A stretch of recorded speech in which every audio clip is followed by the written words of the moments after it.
Olá pessoal, tudo bem? No vídeo de hoje uma reflexão. Uma pessoa, um homem, ser pastor e político ao mesmo tempo, dá certo? Exercer essas duas funções concomitantemente combina? Dá um bom resultado? Seja bem-vindo ao Diário Pentecostal Historiando, análise histórica e crítica sobre o movimento pentecostal brasileiro. Se inscreva no canal e siga nossas redes sociais.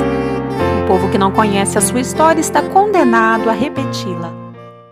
Lembrando que o jornal Mensageiro da Paz, ele foi fundado em 1930, na época de Gunnar Wingren, Frida Wingren, e ele está ativo até hoje. A primeira parte fala do crente na política. A segunda parte do texto, a política na igreja. E a terceira parte, política financeira na igreja. Eu achei muito relevante.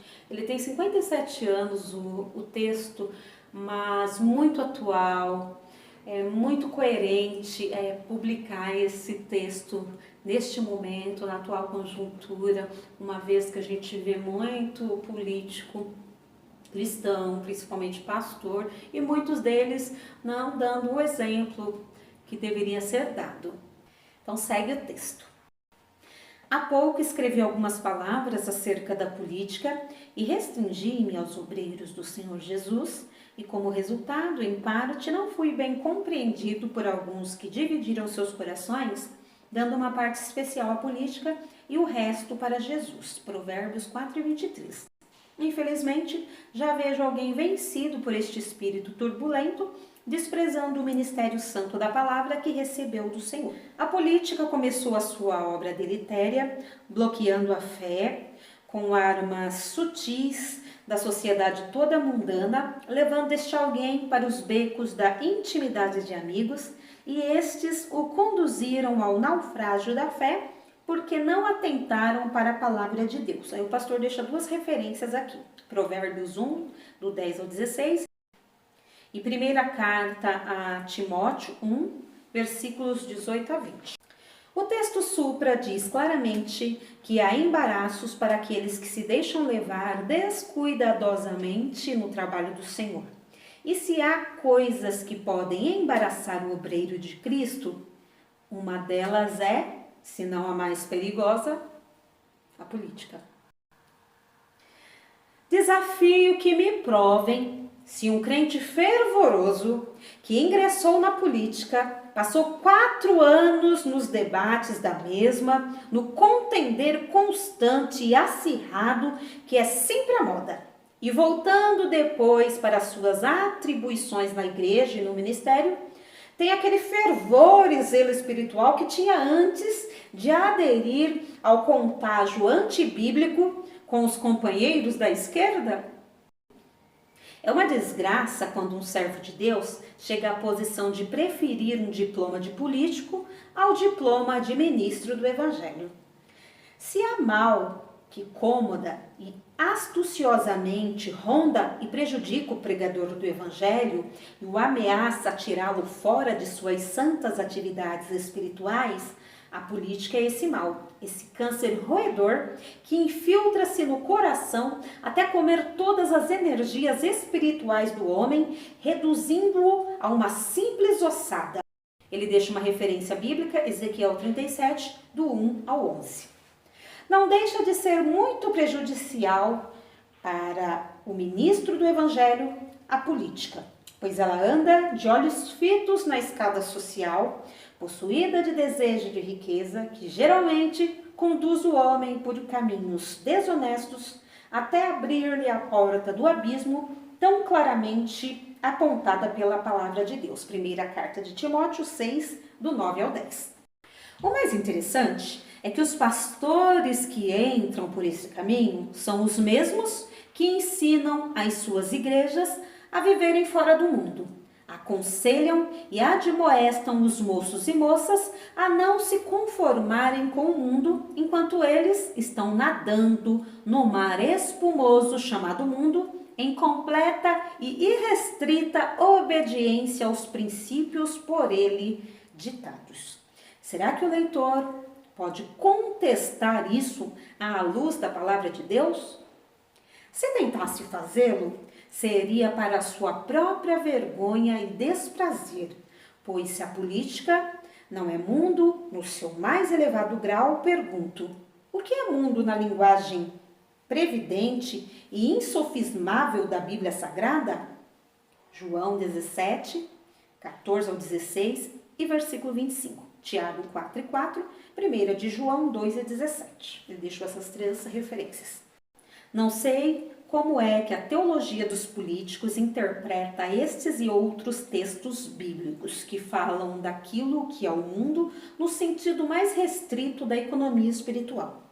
Um pastor que galgou o lugar de vereador, amanhã pleitará o de deputado. Depois, embriagado pelo vício do ambiente, tentará a cadeira governamental com a ideia de servir melhor a causa, como é sempre a plataforma, porque levaria todas as vantagens. Mas pergunto eu, quantos governadores conhecem os apologistas da política como crentes e defensores do Evangelho?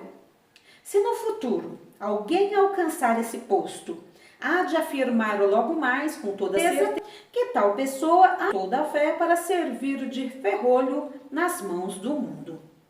Alguém dirá, Torres Galvão foi deputado e logo mais governador do estado do Pernambuco por uma eventualidade, mas não se desviou da fé. Quem foi Torres Galvão? Antônio Torres Galvão, ele nasceu em 1905 e viveu até 1954. Ele foi um pioneiro nas Assembleias de Deus lá no Nordeste brasileiro, pastor, escritor e compositor evangélico. Então ele atuou na militância política e sindical, tanto que ele organizou um sindicato de fiação e tecelagem paulista lá no Pernambuco. Então ele se elegeu deputado estadual em 1946 e em 1950 ele foi reeleito. Ele foi presidente da Assembleia Legislativa de Pernambuco e nesse contexto o governador de Pernambuco faleceu, o governador Agamenon Magalhães. O que aconteceu? Ele era presidente da Assembleia Legislativa, ele assumiu o governo num mandato de 110 dias, até a posse do novo chefe do Executivo Estadual. Porém, o que aconteceu? Torres Galvão faleceu no ano de 1954, aos 49 anos, vítima de um infarto. Então, ele nem concluiu o mandato dele. Então, é sobre este político que o pastor José Menezes disse aqui. Alguém dirá, Torres Galvão foi deputado e logo mais governador do estado de Pernambuco por uma eventualidade, mas não se desviou da fé. Não era dele que ele estava falando. No entanto, o nosso saudoso irmão, quando ingressou na política, afastou-se da direção da igreja, entregando-se completamente aos negócios do Estado e só aos domingos ele podia, no seu carro oficial, visitar a igreja, onde sempre pregava, porque era um homem humilde e grato ao Senhor Jesus. O Senhor não o quis como governador e cedo o chamou para estar no descanso eterno, antes que se visse embaraçado de tal maneira que não pudesse mais servi-lo. O que é verdade é que ele teve que abandonar seu ministério na igreja, pois, como inteligente que o era, inegavelmente, ninguém o conheceu melhor do que eu, descobriu que não poderia servir a dois senhores. Mateus 6 e 24. Ele descobriu que ele não poderia servir a dois senhores. Achei muito importante essa parte. Pessoal, a segunda parte desse texto do pastor. Então, primeiro ele falou da política, um candidato que se elege, é votado, vence, inicia seu mandato. Ponto, é um irmão pastor. Essa outra parte do texto, ele está falando da política dentro da igreja. Então, ele começa assim. Há também a política na igreja, e esta é alimentada por pastores e oficiais que nem sempre se entendem. Oficiais que não compreendem bem as suas funções na igreja. Seu presbítero não sabe que a missão junto ao pastor da igreja é limitada. Se diácono, nada compreende de como servir à igreja como verdadeiro criado da noiva de Cristo, toma caminho diametralmente oposto ao seu ofício e torna-se imprudente, entrando em rumos que não lhe competem e, quando são observados, levantam-se contra a igreja e seu pastor, fazendo política entre partidários de igual entendimento.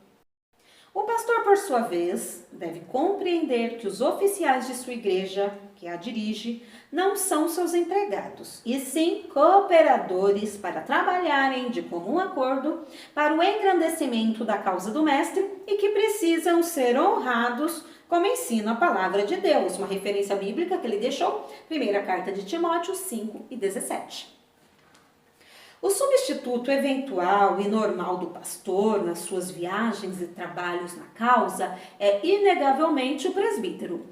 É este que responde pelo expediente da igreja, se a igreja só tem um pastor e não outro manipulado a gosto, para não conhecer certas curvas da administração. Colocar outrem ou preparar para ocupar o lugar do substituto legal, isto é, o presbítero, é visível mecanismo político no ministério da igreja, cujo resultado, que não se fará tarde, será a inquietação. Em vez de paz e harmonia, surgirão contendas, murmurações e até quedas. E agora ele fala de uma outra política, a política financeira na igreja. Ainda há política financeira na igreja. Os crentes mais sensíveis fecham as mãos e, embora erradamente, deixam de contribuir com as ofertas. E por que alguns têm feito assim? Parece existir aí algo de razão. Porque se eu tenho o meu ordenado X pago pela igreja para as minhas despesas, o que sempre é feito na base de justiça, isto é, de acordo com a palavra de Deus, face às minhas necessidades, com certeza o restante deve ficar no cofre à responsabilidade de um tesoureiro eleito pela igreja, pessoa de inteira confiança, para ser aplicado de acordo com as determinações que ela tomar, e assim sendo, o pastor fica isento de qualquer censura. Quando o ordenado não der para cobrir as despesas, qual deve ser o caminho a tomar? Meter a mão do cofre e tirar o que convém? Pedir ao tesoureiro que me dê a importância X e dê saída como despesa da igreja? Aí haverá honestidade da minha parte? Tenho o direito de proceder assim só porque sou pastor da igreja? Como proceder e escapar à censura? Apenas houve excesso de autoridade e falta de visão administrativa nas rendas da igreja. E eu deslizei muito, porque usei de um direito que não é me dado, e alguém que está de lado viu quando eu comi a carne. Teve lugar para falar, porque não teve forças para calar. E eu fiquei insultado, e para defender o meu erro, cometi outro não menos grave. Ameacei cortar da igreja quem falasse em tal coisa. Creio melhor ter sido se, ao invés de tomar aquela atitude, reunisse o ministério da igreja, apresentasse as minhas justas razões, pedisse aumento, então, aprovado o meu parecer, levaria ao conhecimento dos irmãos para ser aumentado o meu ordenado, o que é sempre feito com êxito e boa vontade. Se somos chamados para dirigir qualquer igreja, façamos o melhor para ajudá-la. Nunca sangrar seu cofre, pois às vezes acontece que aquela igreja tem o cofre sempre emborcado, cuidadosamente espanado, e quando chega ao fim do ano e é dado o balanço, a palavra mais viva do momento é saída, saída, e nunca mais voltará, porque o caminho da entrada é apertado e estreito e está quase interditado. O interessante é que, em alguns lugares, a saída é maior que a entrada. Já viu o milagre? Como compreender tal feitiçaria? Cuidado! Deus está olhando e vendo tudo o que se está fazendo. É justo, pois, que saibamos que um dia haverá um ajuste de contas, a dívida a pagar seja cobrada com justiça, Neste caso, o melhor é contentarmos-nos com aquilo que o Senhor nos dá. Ele deixa duas referências, Filipenses 4, 11 e 12, Hebreus 13 e 5. Tenho ouvido muitas vezes estas palavras paulinas faladas em tom que parecem dizer que quem as profere, ao menos já pensou em praticá-las. Tendo, porém, sustento e com que nos cobrimos, estejamos com isso contentes. Lucas 11, 28. Ele termina o seu texto dizendo: cuidado com a política no ministério.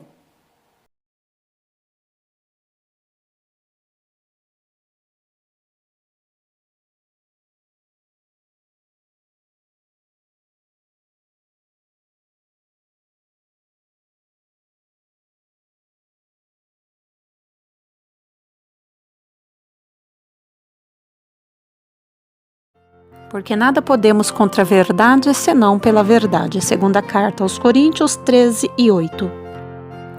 Se você gostou do conteúdo deste vídeo, se inscreva no canal, deixe o seu joinha, compartilhe e ative o sininho para receber do YouTube as notificações dos novos vídeos.